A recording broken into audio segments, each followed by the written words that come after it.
officers from the state, and all the stakeholders who are here today, friends from the media, ladies and gentlemen. At the outset, I would like to extend a heartfelt welcome to my friend, my brother, and my good neighbor, Mr. Sonowalji, his entourage, for visiting Nagaland. And as Imna had stated, he had earned the distinction of the first Union Minister of this third term of NDA to the state of Nagaland, for which we are very grateful to you and to your shipping ministry who have come all the way. Our respect and our appreciation will always be with you, and we look forward that we work together like before. Being a son of the soil from the Northeast, which is Assam, the mother state of all the northeastern states except Sikkim, who joined lately. And therefore, even the British time, when the British were ruling, they passed a law in the London Parliament, British Parliament.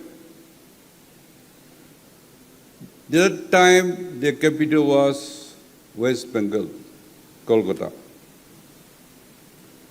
Bengal Eastern Frontier Regulation Act that came and had protected the hill tribals and the Northeast as one component, one part of the Indian Union.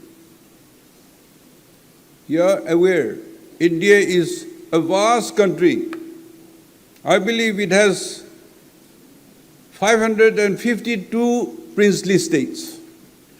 India is never a country, it is a subcontinent.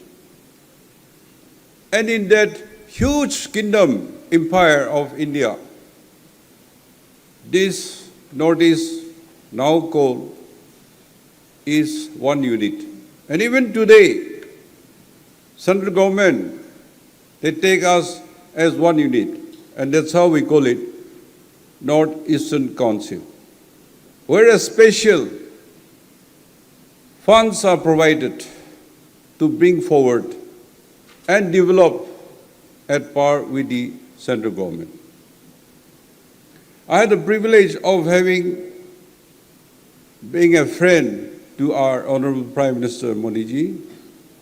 3 terms as Chief Minister, we work together, we attend meetings together, we travel abroad together, and we shared a good friendship. His vision and his works is tremendous. And that's how, as already explained by Sonowalji, how our economic and other developmental activities has pushed up to the present stage. The country, the world, our standard have been brought up to from bottom to middle to the forefront among the top 10, and we're listed today as 5th economic power in the world.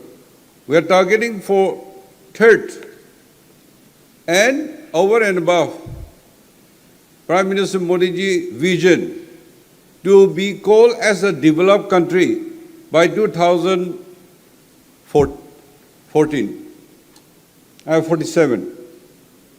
So that vision, and that's why he made a statement, look is policy into act is policy.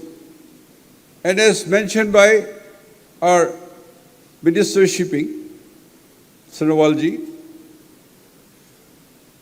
the cabinet, senior cabinet, who are performing well, were giving the same portfolios because the initiatives and the work that has begun, it has to be completed.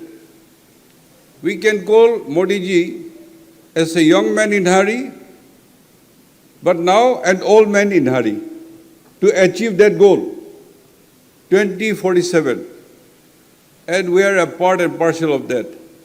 If we are not awake and grabbed the vision and become a part and parcel, a participant and a contributor to this goal, will be left behind. Therefore, his coming here is a wake-up call for the state of Nagaland. We are still having that mind of government job, government support. There is no industry, there is no big entrepreneurship, there are no factories, and few only made in Nagaland, only depending on the government. Government can do 10%, and the private sector, they have to give contribution of 90%. It depends on the people because of the growth of economy. Paying tax to the government, that taxpayers' money is used to make a robust economy. And therefore, fortunately, unfortunately, Nagaland, we are privileged people, we are tribals, we don't pay income tax, wealth tax, property tax. We are free from all this burden. We know only how to receive, but we don't know how to give. And that's why, even this time, your ports, shipping, and waterway, these are new things to us. We have to come out from our comfort zone and go beyond. So that these new ventures, we have to fully participate and take the benefit. Unless the participations come from the people themselves, the department alone cannot do anything. There is a saying, God Almighty who did everything, and there is nothing He cannot do. But there is a saying that God can do everything, anything, but He don't do it alone. Whatever He does with human beings. So you have to take part. And that where things come. Thou shalt eat from the sweat of thy brows. Through your sweat, through your hard work, you will eat. And therefore, we know, everybody knows, and we learned that 90% of our body is water. Water is life itself. And water, we are talking about seaport, we are talking about shipping, we are talking about waterways. And our northeast has a very heavy rainfalls. Many countries, they hardly get any rain, small percentage. Even in Arab worlds, there rains only once or twice in a year. And that's why most of those places are desert. Water is life. And when you see the civilization of the world, any cities, any towns, any habitations. Who progressed today building a big city? All towns and cities are on the seashore or on the river banks, where you have the communication of waterway, the cheapest way of transport, without inventing the engine. The people row the boat. The people get direction from the wind, and they sail. Thing has changed, but water use is not changed. It is more relevant today than before. So as mentioned, Tizu and Zunki, that is our priority and most important river, which flows from the Kiphere, Phek, and it goes to Myanmar. Tizu Zunki, it goes to Thamanti Port in Chingwin River. So this is navigable. And there are two hydro proposed, the lower Tizu and the upper Tizu. So maybe if we want to make it a route of waterway, exporting our products, maybe we have to decide to have hydro in the upper sector, and maybe we forgo the lower sector. Because I visited that area through helicopter and through vehicles. I drove myself up to our Wazeho cement plant. I went to Shiloi Lake. I drove to Mimi, opposite side of the river. And it is mountain after mountains, and mountain is limestone, and precious stones. You go to the riverbed, you will see different colors of stones. Our Honorable Advisor, Kishibio, he is from that, he represents that area. And one night we slept in the river for fishing to see the hydro site. It's amazing. So rich mineral. On the other side of the river is our another advisor on the other river bank. So two ministers today, why they are here? Because it's about Tizu Zunki. One side is the Yemchangers, one side is their Puchuris. This area, so rich mineral, and all these minerals, mega cement plants, marble stones, precious other stones, are lying, not being touched. And all these things, it is much easier to export from the waterway to the Chingwin River in Thamanti Port and carry to West Bengal and elsewhere. And all our cement products will go that way to feed Myanmar and other distant areas. Because transport to come this side by road, it's going to be costly. And also, you are talking about other rivers. Dikhu River, historically, by raft, indigenous method, or by Doyang lower section, it is navigable. And that, you see, this side of the water river that is flowing,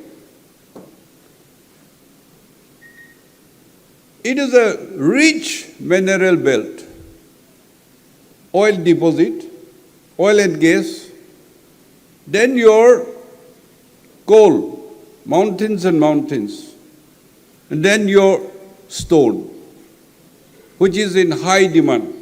It is now going up to Assam and to Bangladesh by rail. And fortunately, Nagaland is a hill state, but we have out of 16 districts, 8 districts has plain area. From Mon to Longland to Mokokchung to Wokha to Newland to Dimapur to Chumukedima to Peren.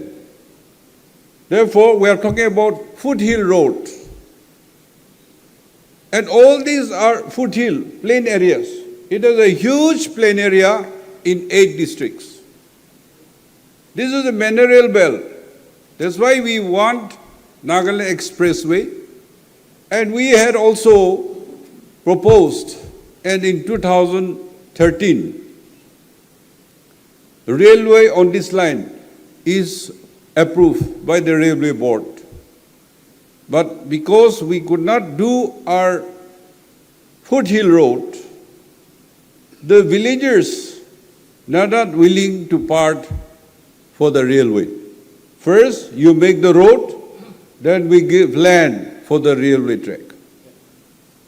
And that's where we got stuck up.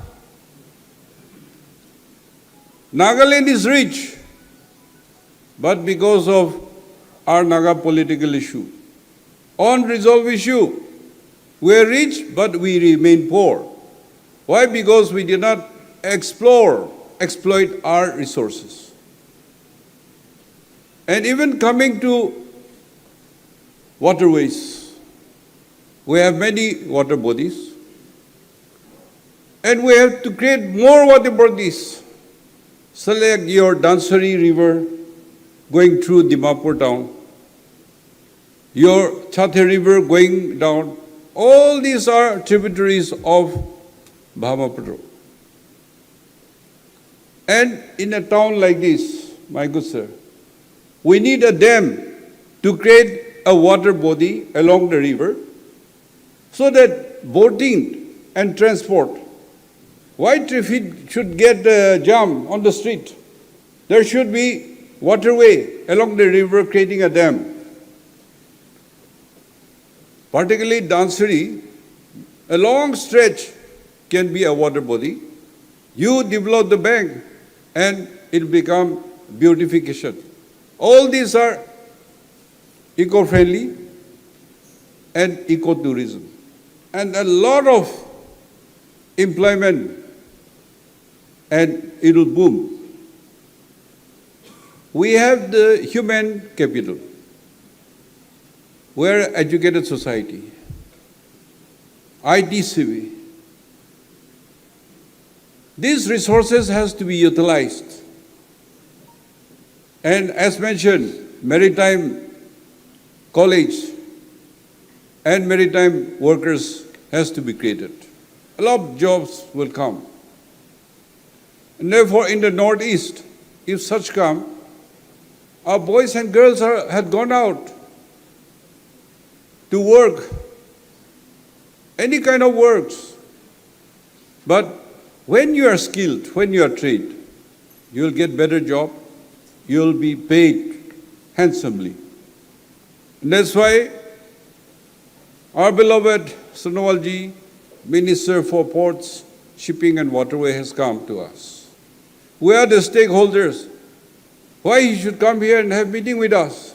That means he wants our involvement and participation.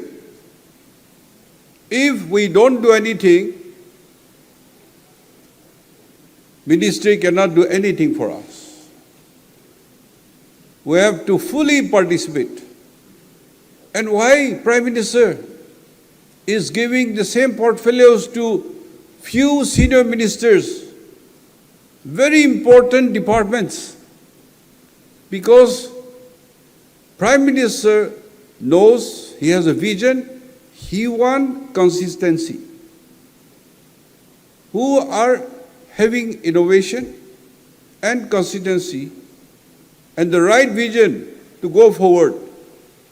Every minister who is holding special responsibilities, they will boom economy, development, and build the nation. And therefore, he cared for the Northeast. As mentioned, Assam is the mother state of all the northeastern states. He is a neighbor, he is a brother, he is a friend. So his commitment, he has come to us. We appreciate him and the department who are supporting his vision.